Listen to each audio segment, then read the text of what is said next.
Bismillahirrahmanirrahim. Terima kasih Yang Berhormat Timbalan Tuan Speaker. Alhamdulillahirrabbilalamin. Wassalatu wassalamu ala rasulihil karim wa ala alihi wa sahbihi ajma'in, amma ba'd. Assalamualaikum warahmatullahi ta'ala wabarakatuh. Saya ingin mulakan ucapan saya dengan banyak memuji Allah, selawat ke atas Rasulullah sallallahu alaihi wasallam, dan terima kasih juga kepada Yang Dipertua kerana memberikan sedikit ruang, saya tak ambil banyak insya-Allah, untuk saya berucap membahaskan bajet negara 2014. Ucapan tahniah juga saya ingin berikan kepada kerajaan kerana dapat membentangkan bajet dengan nama Allah yang Maha Pemurah dan Maha Penyayang, diikuti dengan ayat Al-Quran dari Suratul Qasas ayat yang ke-77, dan juga diakhiri pula dengan doa kepada Allah Tuhan yang berkuasa supaya memberi selawat dan juga memberi selawat dan supaya memberi selamat dan sejahtera kepada Malaysia zahir dan batin. Selamat dan sejahtera kepada Malaysia zahir dan batin. Tuan Yang Dipertua, kita semua sedar bahawa dunia sentiasa berada di dalam keadaan yang tidak menentu. Keadaan politik dan begitu juga keadaan ekonomi global sentiasa berubah. Apa yang berlaku di dunia ini akan sedikit sebanyak memberi kesan kepada negara kita. Dan juga situasi di negara kita juga sentiasa berkembang dan berubah dalam segala aspek dan segala sudut. Dasar perancangan dan pelaksanaan oleh kerajaan, ini pemerintah, sudah pastilah adalah penyebab utama kepada perubahan di negara kita.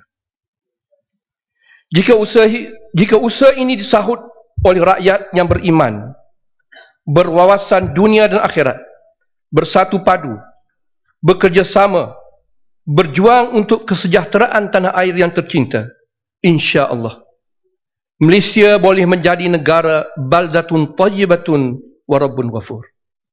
Negara yang baik, aman sejahtera, maju, berkebajikan, menjadi syurga di dunia, tiada kezaliman, tiada ketidakadilan, dan insya-Allah mempunyai masa depan yang cukup cerah. Dengan kata lain, di tahun 2020 insya-Allah negara kita boleh menjadi negara maju, berpendapat tinggi dan terus berkembang dan disegani oleh negara-negara lain. Bukan hanya wawasan kita setakat 2020, tetapi mesti wawasan kita lebih jauh daripada itu. Sepatutnya tiap-tiap kita mesti mempunyai wawasan yang melangkaui dunia ini. Bahkan kita mesti melihat juga wawasan ini untuk anak-anak kita dan cucu-cucu kita melangkaui dunia ini sehinggalah ke alam yang satu lagi setelah kita meninggalkan dunia ini. Hidup kita yang singkat ini adalah untuk mempersiapkan bekalan-bekalan yang secukupnya untuk ke alam itu, ke akhirat. Wawasan kita ke akhirat, negeri yang kekal selama-lamanya, mesti dicapai dengan apa cara sekalipun. Dan perancangan yang kita mesti lakukan, azam yang kita mesti tetapkan, ialah untuk mencapai azam itu. Azam-azam yang lain ini hanyalah remeh-remeh dan kecil belaka. Percakapan kita di Dewan ini untuk negara kita ini, kalaulah tidak kerana Allah, kalaulah tidak untuk mencari wawasan akhirat itu, maka segala yang kita lakukan ini adalah sia-sia sahaja. Allah Subhanahu wa taala berkata, wal akhiratu khairun wa abqa. Dan akhirat itu adalah lebih baik dan lebih kekal. Kejayaan yang sebesar mana pun yang kita capai di dunia ini bukan lebih baik daripada akhirat. Dan sudah pasti dia tidak kekal. Apa yang kita rancang hari ini, Mungkin berjaya, mungkin tidak berjaya. Mungkin berjaya, tetapi adakah ia akan kekal selama-lamanya? Tidak. Dia akan berlalu, dia akan pergi begitu saja. Wal akhiratu khairun minal ula, wal akhiratu khairun minal ula. Sesungguhnya yang akhirat itu lebih baik daripada yang permulaan. Akhirat itu lebih baik daripada dunia ini. Dan saya ucapkan ribuan terima kasih dan tahniah kepada yang berhormat Pekan, kerana saya rasa ucapannya cukup hebat dan juga perancangan bajet ini cukup hebat.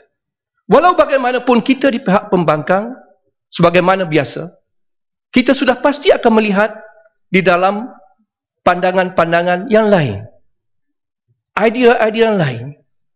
Dan mungkin kita akan memberikan cadangan-cadangan yang ikhlas untuk memperbaiki apa yang saya anggap baik, yang dipersiapkan dengan begitu rapi oleh orang-orang yang hebat di Kementerian Keuangan Malaysia, dibantu oleh menteri-menteri, dibantu oleh pegawai-pegawai dari seluruh pelosok negara, yang bilangannya lebih daripada 1 juta orang. Sudah pasti memori atau bajet yang dihasilkan oleh Perdana Menteri ini sudah pasti hebat. Itu tidak boleh disangkal lagi. Tetapi sebagaimana biasa, kita di pihak pembangkang merasakan bahawa ia boleh diperbaiki. Dan kita meyakini bahawa apa yang kita boleh cadangkan ini sudah pasti lebih baik daripada apa yang dicadangkan oleh menteri, oleh kerajaan. Walau bagaimanapun kita tahu apa yang dicadangkan oleh Perdana Menteri, oleh kerajaan akan dilaksanakan. Tidak boleh tidak, mesti dilaksanakan. Walaupun kita setuju atau tidak. Tetapi suara ini tolonglah dengar. Kerana dicatat dan akan menjadi lebaran sejarah yang mana suatu hari nanti teguran-teguran ini sudah diberikan, tetapi tidak didengar. Maka oleh sebab itulah kepincangan akan berlaku di masa akan datang. Kita jangka kepincangan akan berlaku. Tuan Yang di-Pertua, bajet 2014 dilihat sebagai bajet untuk menjaga supaya defisit negara akan berkurangan, supaya ia akan turun dari anggaran 4% pada tahun 2013 kepada 3.5% pada tahun 2014 dan seterusnya menjadi seimbang pada 2020. Bajet kita ini adalah untuk menjaga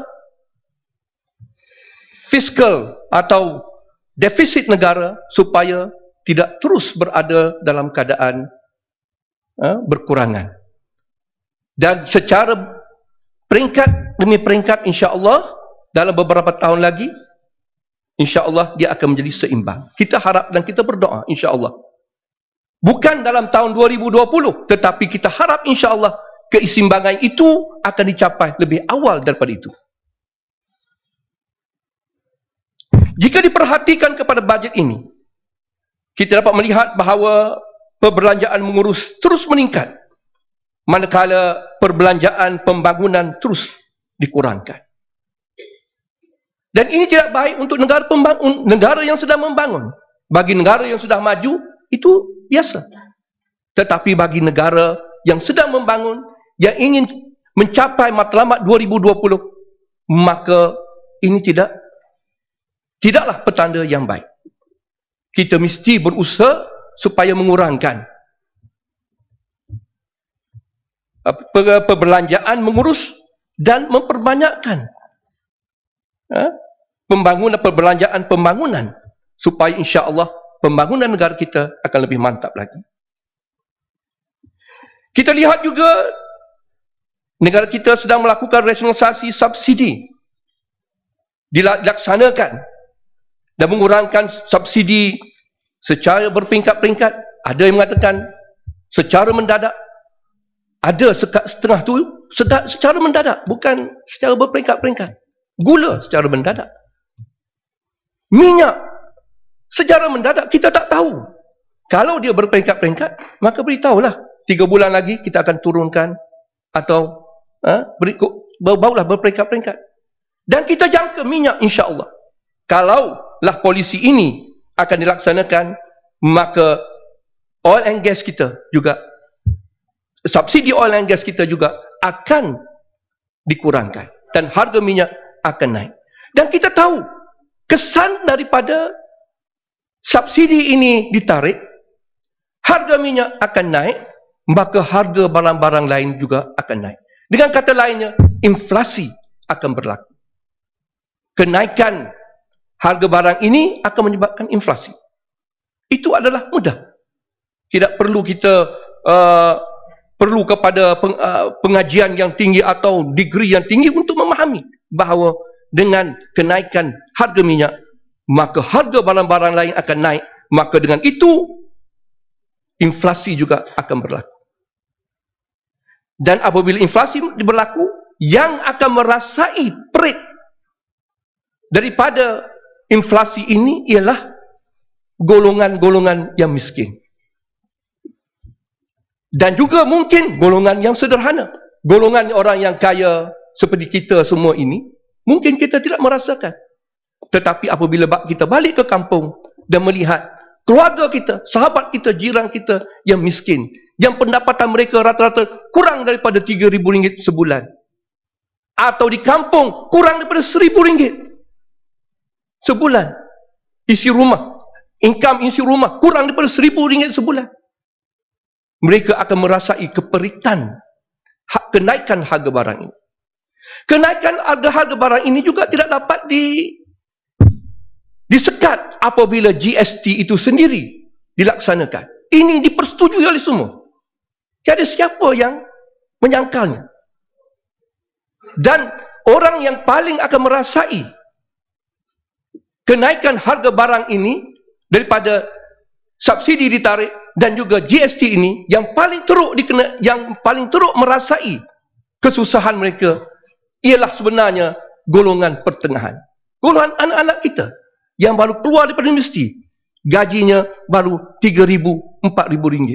Mereka inilah golongan yang paling tertekan, yang paling terjejas disebabkan oleh penarikan subsidi dan juga kenaikan dan juga pelaksanaan GST ini. Bukan golongan atasan. Golongan atasan tidak akan merasa apa-apa. Mereka mempunyai duit yang banyak. Mereka mempunyai simpanan yang banyak. Mereka boleh mengeluarkan income tax sehingga 26%, tak ada masalah. Lebih daripada itu, tidak ada masalah. Ini kenapa dikurangkan? Orang kaya tidak akan merasai keperitan itu. Kalau kita ambil golongan yang 40 orang yang paling kaya di Malaysia, yang menguasai lebih daripada 80% kekayaan negara, lagi tidak akan dirasai. Kenapa tidak ada sedikit perancangan untuk mengambil sedikit income daripada mereka ini? Bahkan sekarang ini kita lihat cukai korporat dikurangkan untuk menarik FDI, menarik investment dan sebagainya. Tak apa, alhamdulillah, tak apa.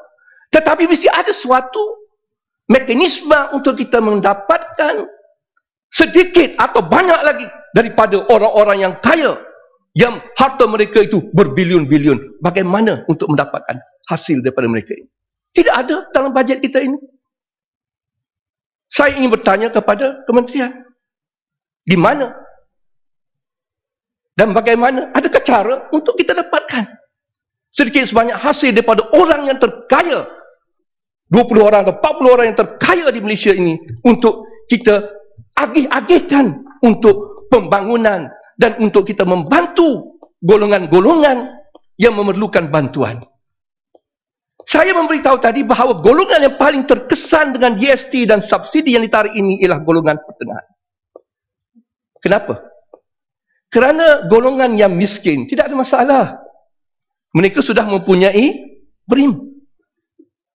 Ada masalah? Boleh beritahu saya apa masalah?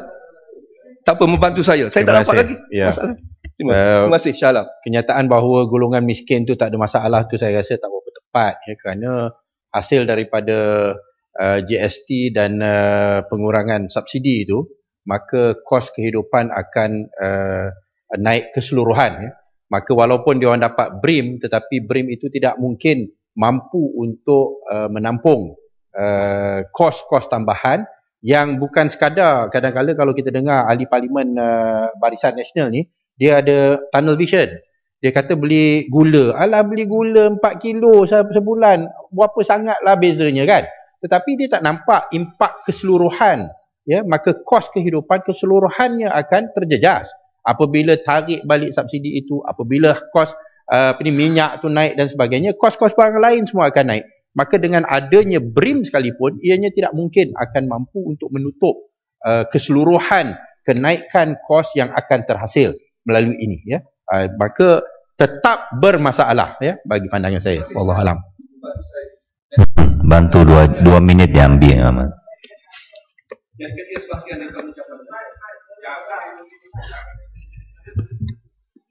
Tuan yang dipertua, kalau kita lihat kepada BRIM ini, saya masuk pada BRIM, banyak 4.6 bilion untuk diagihkan kepada 7.9 juta penerima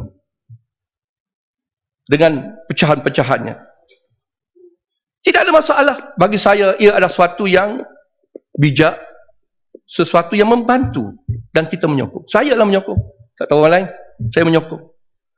Tetapi tuan yang dipertua, jika kita pergi ke bawah, masalahnya ialah pelaksanaan. Di dalam pelaksanaan cukup zalim.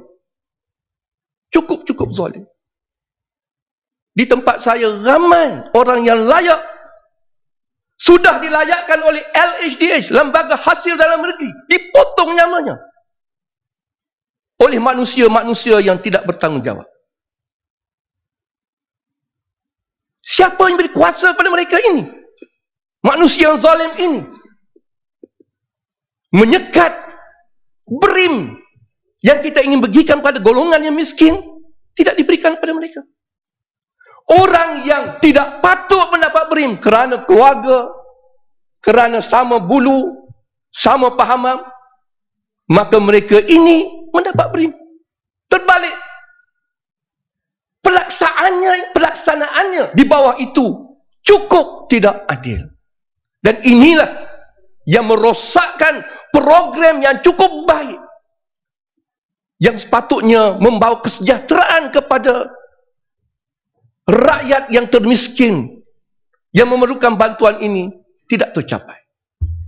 Inilah masalah besar. Oleh sebab itu, saya ingin tambah sikit. Di Sabah, pendatang tanpa izin yang telah mendapat IC pun dapat BRIM. Lagi tidak layak. Bagaimana dapat, saya tak tahu. Mungkin dia pergi mengundi. Kerana pergi mengundi, maka dia layak untuk dapat BRIM. Dan mengundi pun kena tunjuk dia mengundi apa. Kalau tak tunjuk, tak dapat BRIM. Inilah masalah yang kita hadapi di bawah. Keadilan untuk semua. Jadi saya menyokong pihak kerajaan untuk mengadakan suatu sistem data, supaya tidak berlaku di sana itu pertindihan, diberikan bantuan bertindih, atau orang-orang yang layak tidak mendapat. Saya menyokong. Dan kita harap insya-Allah tidak ada sesiapa pun yang boleh masuk dan merosakkan sistem ini dan menyekat pelaksanaannya walaupun ada sistem ini. Kerana inilah yang banyak berlaku. Saya ingin menyentuh satu lagi, Tuan Yang Dipertua, iaitu tentang negara kita sekarang ini. Saya rasa perbincangan kita sepatutnya bertumpu kepada ekonomi dan juga bajet secara umum sebenarnya. Kalau kita masuk bahagian sedetail-detail nanti, insya-Allah kemudian. Kita lihat sekarang ini, bagi saya lah, Malaysia ini masih lagi dalam keadaan yang selesa.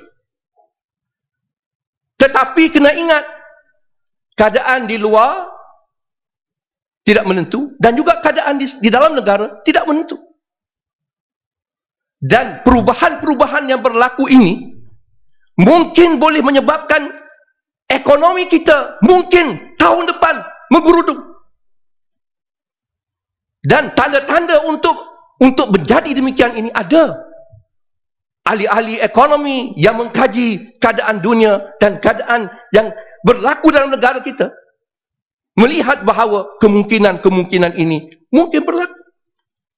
Petanda-petandanya itu sudah berlaku. Sehingga Fitch rating itu sendiri mengatakan sekarang ini kita di peringkat negatif. Ini tanda-tanda awal untuk kita berjaga-jaga. Jangan terlalu leka, terlalu selesa. Boleh bagi gaji yang banyak, okey, relax. Boleh bagi BRIM yang banyak, relax. Subsidi kita potong dan itu ini, kita relax. Jangan. Yang boleh habiskan lagi. Kita mesti berjaga-jaga. Kita mesti bertindak dengan pengurusan ekonomi negara yang berhemah. Bagi saya 2 minit atau 3 minit. Boleh yang dipertua? Nak sudah sini sikit. Kita mesti berhemah. Ini formulanya. Kita mesti berjaga-jaga. Ketika kita berada ini, kita kena berjaga-jaga. Jangan kita boros. Jangan kita bocor dan ketirisan di sana sini. Kita mesti tumpukan supaya tidak ada ketirisan. Tidak ada penyelewengan. Tidak ada projek-projek yang terbengkalai. Tidak ada apa yang dimaktubkan oleh audit negara itu, insya-Allah kita laksanakan betul-betul. Kita pastikan tidak berlaku ketirisan. Ini berhemah. Kemudian kita merancang betul-betul. Apa-apa yang kita ini lakukan, kita rancang betul-betul. Biar kita mendapat pulangan yang terbaik daripada wang yang cukup susah untuk kita kumpulkan ini. Betul-betul kita mendapat hasil yang terbaik. Jangan kita buat sambil lewa, sambil suka-suka. Bismillah dulu. Sebagaimana bajet yang dicadangkan oleh pekan itu, kita bismillah dulu. Kita rancang betul-betul. Kita beristisyarah betul-betul. Kita bincang dulu. Dan saya ingin menawarkan, kita di pihak pembangkang ini, jemputlah kita bersama untuk berbincang. Kenapa di sini saja kita berbincang? Dekat-dekat ujung. Untuk ditolak setelah kita mengundi. Tak guna. Bincanglah awal-awal sikit. Dan insya-Allah kita tidak akan menganiayai negara kita dan rakyat kita. Kita akan berlaku adil kepada mereka.